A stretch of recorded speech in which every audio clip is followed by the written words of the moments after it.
A Lei 12.232 aplica-se a toda contratação de serviço de publicidade, considerando o disposto no artigo 2º e a alusão a conjunto de atividades realizadas integradamente. Doutor Licurgo, suas considerações? De uma forma bem objetiva, é importante que nós contextualizemos, mesmo que rapidamente, de que nós estamos falando de uma função estatal, de um investimento estatal que está sendo feito, que, por hipótese, um levantamento que foi feito no governo federal, nos 4 últimos anos do ex-presidente Luiz Inácio Lula da Silva, consumiu maior aporte de recursos do que as funções energia, habitação e cultura. Ou seja, os investimentos em mídia que estão sendo feitos pelo Estado brasileiro, aí considerando o Poder Executivo, a administração direta, todos os órgãos e também as entidades da administração indireta, exceto as empresas estatais, tem sido um volume de recursos de tal monta que chegam a ser superiores aos investimentos em energia, habitação e cultura. Outro ponto que eu acho relevante ressaltar é que nós temos uma legislação, de certa forma, esquecida, professor Edgar, que é exatamente a Lei 9.504/97.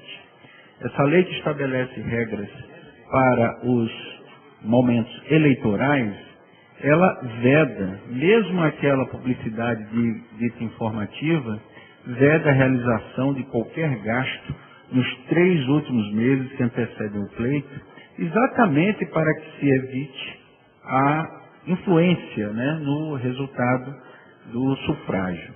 É claro que práticas tais como a contratação de serviço de publicidade, né, de carros de som, como se referiu o professor Edgar, eles são corriqueiros, notadamente em períodos eleitorais. Da mesma forma, a mera contratação do carro de som, né, se esse carro de som não for de tal porte, né, de tal envergadura que possa ser feito de uma maneira direta, obviamente que não vai ser processado por meio da Lei 12.232. Da Ivete Sangalo?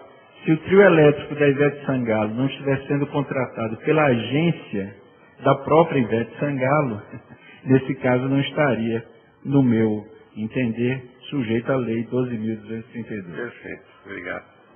A Lei 12.232, ela dispõe também sobre a subcontratação, sobre a possibilidade de nós subcontratarmos aquelas atividades complementares indicadas no parágrafo 1º do artigo 2º da Lei de Publicidade.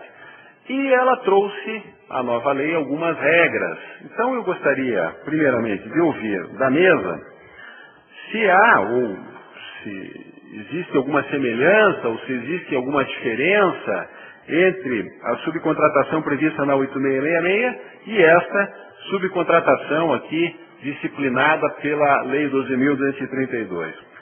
Professor Licurgo?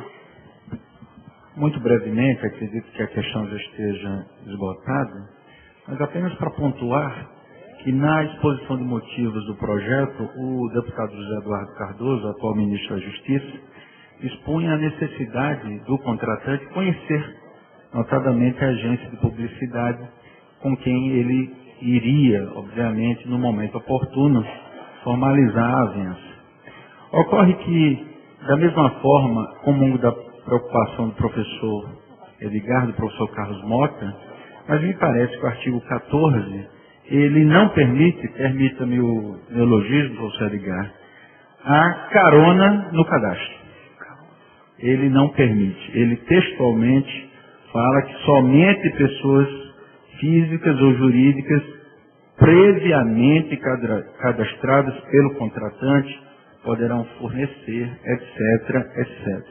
É claro que isso é um aspecto que traz, como bem exposto dos que me antecederam, dificuldades enormes, notadamente quanto ao princípio da eficiência norteador das licitações, das contratações públicas.